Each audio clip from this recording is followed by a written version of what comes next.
오늘 우리가 함께 나눈 말씀은 요한계시록 17장 13절로 14절 말씀입니다. 그들이 한 뜻을 가지고 자기의 능력과 권세를 짐승에게 주더라. 그들이 어린 양과 더불어 싸우려니와 어린 양은 만주의 주시요 만왕의 왕이시므로 그들을 이기실 터이요 또 그와 함께하는 자들 곧 부르심을 받고 택하심을 받은 진실한 자들도 이기리로다. 아멘. 우리는 지난 2주 동안 요한계시록 말씀을 묵상하고 있습니다. 요한계시록을 어떻게 묵상할 것인가? 참 고민이 많이 되는 책입니다. 그래서 저는 매일 성경으로 말씀 묵상하면서 카리스 종합주석과 찰스 윈더 목사님의 요한계시록 강해를 함께 읽으면서 말씀을 연구하고 있습니다. 자, 그렇다면 우리 성도님들은 주석책 한 권도 없이 어떻게 요한계시록을 묵상할 것인가 고민할 수도 있겠는데요. 여러분 매일 성경으로 말씀 묵상하실 때 항상 새롭게 시작되는 책 앞에 뭐가 있지요? 묵상을 위한 도움말이 있습니다. 요한계시록이 어떤 책인지 전체적인 개관을 설명해주고 있는 글을 먼저 읽으시면서 말씀 묵상하실 때 큰 숲을 먼저 볼 수가 있습니다. 이번 달 매일 성경을 보시면 백석대학교 설교학 교수님이신 이우재 교수님께서 요한계시록을 어떻게 묵상해야 하는지 아주 이해하기도 쉽고 핵심도 잘 잡아서 설명해 주셨습니다. 그러면서 이런 재미난 표현을 쓰셨어요. 요한계시록은 난해하긴 하지만 평신도들에게 입산 금지를 명하는 책은 아닙니다. 하나님께서 성경을 창세기부터 시작해서 요한계시록까지 총 66권을 주셨는데 성경의 다른 책들과 같이 요한계시록도 우리의 영적인 성장을 위해 하나님께서 우리에게 꼭 읽어야 할 책으로 주셨다는 것입니다. 그렇기 때문에 우리는 하나님의 감동으로 기록된 교훈과 책망과 바르게 함과 의로 교육하기에 유익한 요한계시록을 통해 영적인 성장을 할 수가 있는 것입니다. 물론 요한계시록이 칼빈과 같은 위대한 신학자도 3장까지밖에 주석하지 않을 정도로 성경의 다른 책들에 비해서 해석하기 까다로운 것은 사실입니다. 산 등정에 비유해서 말한다면 요한계시록에는 유난히도 높은 봉우리들이 많이 있음을 우리가 알아야 됩니다. 그렇기 때문에 요한계시록을 해석하는 데 있어서 자만은 절대 금물입니다. 내가 하는 해석이 절대로 옳다라고 하는 영적 오만을 경계해야 합니다. 내용의 방대함과 비유의 다양함은 감히 우리 인간이 범접하기 어려운 종말의 그림을 그리고 있음을 분명히 인식해야 합니다. 하지만 우리가 요한계시록을 계속해서 깊이 묵상하게 되면 번 브레이스레스의 주장처럼 하나님께서 역사를 통치하시고 그리스도 안에서 이를 완성하신다라는 메시지를 들을 수 있게 될 것입니다. 그러기 위해서 우리는 먼저 요한계시록이 전하는 3가지 큰 주제에 대해서 살펴볼 필요가 있습니다. 첫 번째로 요한계시록은 싸움의 책입니다. 오늘 우리가 함께 읽은 본문 말씀을 다시 한번 함께 보겠습니다. 그들이 한 뜻을 가지고 자기의 능력과 권세를 짐승에게 주더라. 그들이 어린 양과 더불어 싸우려니와 어린 양은 만주의 주시요 만왕의 왕이시므로 그들을 이기실 터이요 또 그와 함께 있는 자들 곧 부르심을 받고 택하심을 받은 진실한 자들도 이기리로다. 요한계시록에 보면 짐승을 중심으로 한 악의 무리들이 하나로 뭉쳐서 어린 양과 싸우게 됩니다. 하지만 그들은 절대로 어린 양을 이길 수 없습니다. 그렇다고 악의 세력들이 순순히 백기를 들지는 않을 것입니다.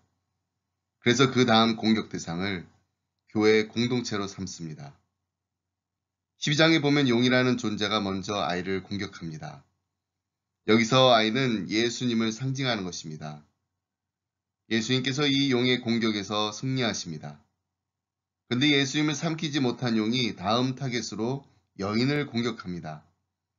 여기서 여인은 교회를 말하는 것입니다. 그 결과로 교회는 광야로 도망해야 하는 어려움에 직면하게 됩니다. 결국 요한계시록은 사탄의 세력이 우는 사자처럼 어린 양과 교회를 향해 달려드는 공격과 그에 대한 응전의 이야기를 다루고 있다 할 수 있습니다. 그런데 그 결과는 어떻습니까? 어린 양의 승리와 교회의 승리로 이야기를 마치게 됩니다. 요한계시록의 두 번째 주제는 어린 양의 승리입니다. 사탄의 세력과 어린 양의 싸움이 어떻게 될지를 궁금해하는 독자들에게 성경은 예수님이 만왕의 왕이요 만주의 주이심으로 승리하게 될 것임을 분명히 선포하고 있습니다. 여기서 우리가 주목해야 할 부분은 예수님을 어린 양으로 소개하고 있다는 점입니다. 요한계시록 안에서 예수님에 대한 가장 일반적인 표현이 바로 어린 양입니다. 이 표현은 우리로 하여금 예수님의 십자가 사역을 생각나게 합니다. 결국 요한계시록은 십자가 사역으로 승리하신 예수님에 대한 복음의 메시지를 우리에게 들려주고 있는 것입니다. 요한계시록의 세 번째 주제는 교회의 승리입니다. 어린 양이신 예수님의 승리가 곧 우리를 위한 승리라는 것입니다. 교회 공동체로 하여금 짐승의 세력을 이기게 하시기 위하여 우리의 대장 되시는 예수님께서 승리하신 것입니다. 우리는 예수님과 운명 공동체입니다. 예수님의 이기심이 곧 우리의 이김의 기초가 되고 우리가 예수님과 한편이기 때문에 예수님의 승리에 동참하게 되는 것입니다. 교회가 사탄의 세력으로부터 승리할 만해서 승리하는 것이 아니라 예수님의 은혜와 공로로 이기게 되는 것입니다. 이것이 바로 그와 함께 있는 자들, 곧 부르심을 받고 택하심을 받은 자들이 이긴다라는 말씀의 의미입니다. 이 모든 사실을 정리해보면 요한계시록은 투쟁의 역사 속에서 어린 양의 승리와 교회의 승리에 대해 다루는 책이라는 것입니다. 요한계시록의 주제를 알았으면 이제 어떤 의도로 요한계시록이 저술되었는지도 이해할 필요가 있습니다. 크게 세 가지로 볼 수 있습니다. 첫 번째, 요한계시록은 고난받는 공동체에게 미래의 운명을 제시해 현재를 새롭게 재조정하기 위해 저술된 책입니다. 일반적으로 요한계시록은 미래를 다루는 책으로 알려져 있습니다. 이것이 꼭 틀렸다라는 말씀을 드리는 것은 아닙니다. 하지만 현재 우리가 겪고 있는 고난을 피해 미래라는 도피처로 도망가는 것이 아니라 오히려 내일이라는 희망 안에서 오늘을 보내면서 새로운 용기와 담대함으로 살아가게 하는 영적인 통찰력을 가질 수 있게 하는 것이 바로 요한계시록입니다. 특별히 고난이란 주제는 우리 인간이 직면하는 가장 보편적인 문제입니다. 그런데 이런 고통의 바다를 건너야 하는 인생 가운데 있는 우리를 향해 요한계시록이 말해주는 메시지가 있습니다. 그것은 바로 우리의 현재적인 삶의 기대를 충족시키기보다 우리의 궁극적인 운명이 무엇인지를 말해주고 있습니다. 여러분, 우리 믿는 자들에게 붙여진 별명들 중에 광야에서도 노래하는 이상한 새라는 별명이 있습니다. 현실을 보면 노래할 수 없지만 이스라엘 백성들을 위해 40년 동안 광야에서도 식탁을 마련하셨던 하나님, 그리고 마침내 약속의 땅 가나안에 입성할 때까지 끝까지 함께 하셨던 하나님으로 인해 노래를 부를 수 있었던 것처럼 우리도 인생의 광야에서 노래할 수 있도록 이끄시는 그 말씀이 바로 요한계시록입니다. 왜냐하면 우리에게는 어린 양의 승리가 있다는 사실을 약속하고 있기 때문입니다. 두 번째로 요한계시록은 교회로 하여금 저항 공동체로 살아갈 것을 독려하기 위해 저술되어진 책입니다. 현재를 다른 관점에서 바라보게 하는 것이 있다면 그것은 바로 교회가 저항하는 공동체가 되는 것입니다. When everybody say yes 할 때 no라고 말할 수 있는 공동체가 바로 교회여야 합니다. 그러기 위해서 우리가 기억해야 할 것은 우리의 왕이 누구신가라는 것입니다. 마지막까지 저항의 자리, 결단의 자리로 나아가려면 하나님만이 언제나 우리의 진정한 왕이라는 굳건한 신뢰가 있어야 합니다. 환경의 어려움 때문에 우리가 마음으로 하나님의 왕 되심을 거절하게 될 때 우리는 다른 힘의 세력 앞에 무릎을 꿇게 되는 것입니다. 이러한 이유에서 요한계시록의 본격적인 계시가 시작되는 첫 마당이라 할 수 있는 4장 말씀을 보면은 하늘 보좌와 그 보좌에 좌정하신 하나님을 소개하고 있습니다. 이것은 세상 보좌 그 너머에 진정한 통치자가 계신 하늘 보좌가 있음을 강조하는 것입니다. 여러분, 교회가 하늘 보좌를 마음에 품고 있을 때 비로소 악을 향해 끝까지 항거할 수 있는 것입니다.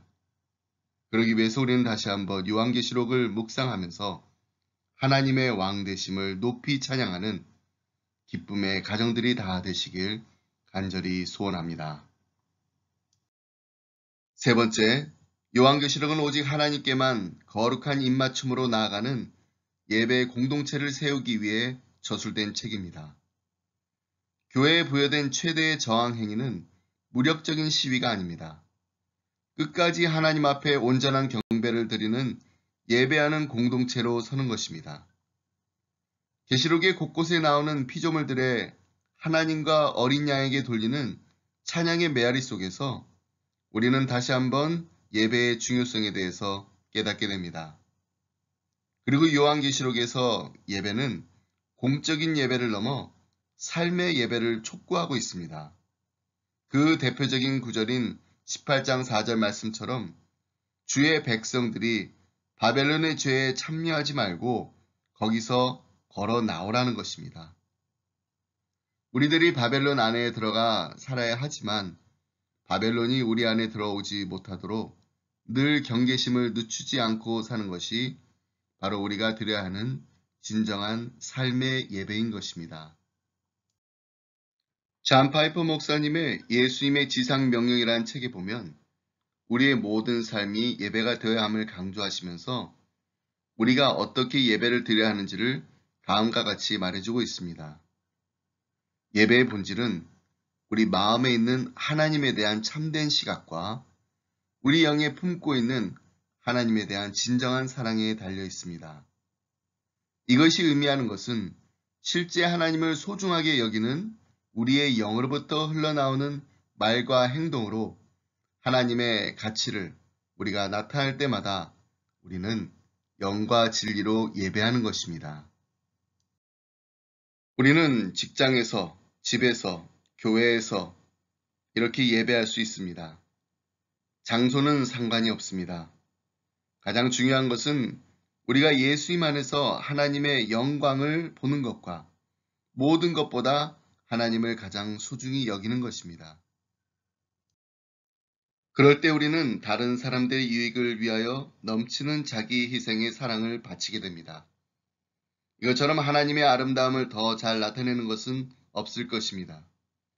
그러므로 예수님을 따르는 자들의 모든 삶은 이와 같은 예배가 되어야 합니다.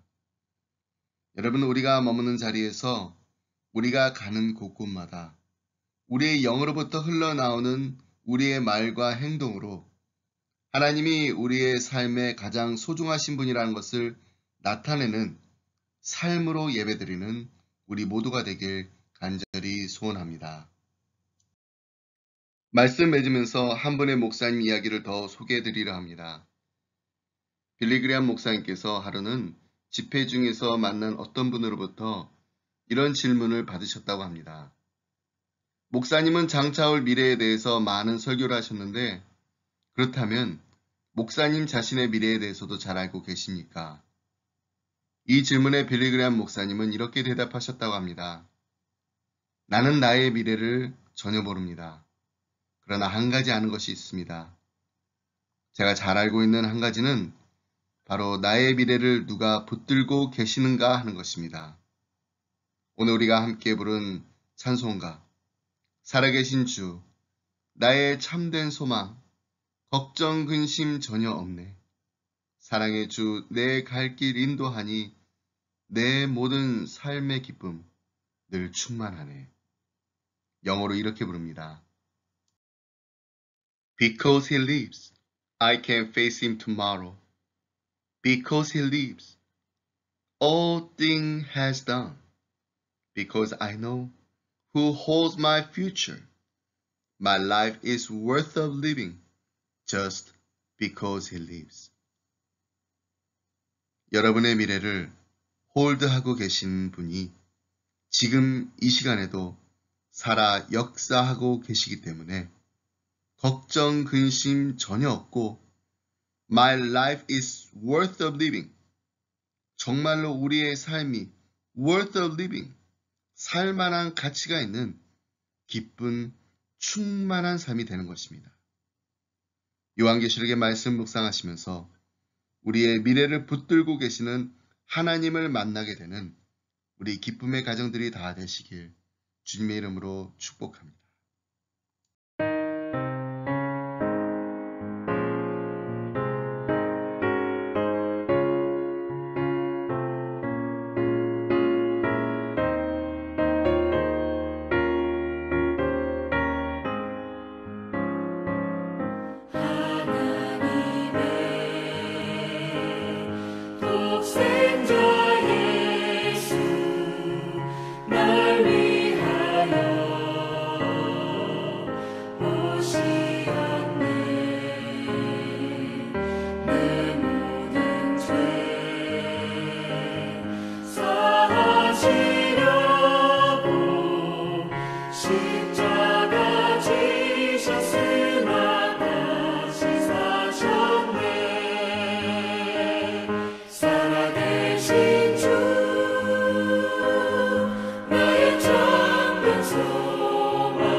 사랑의 주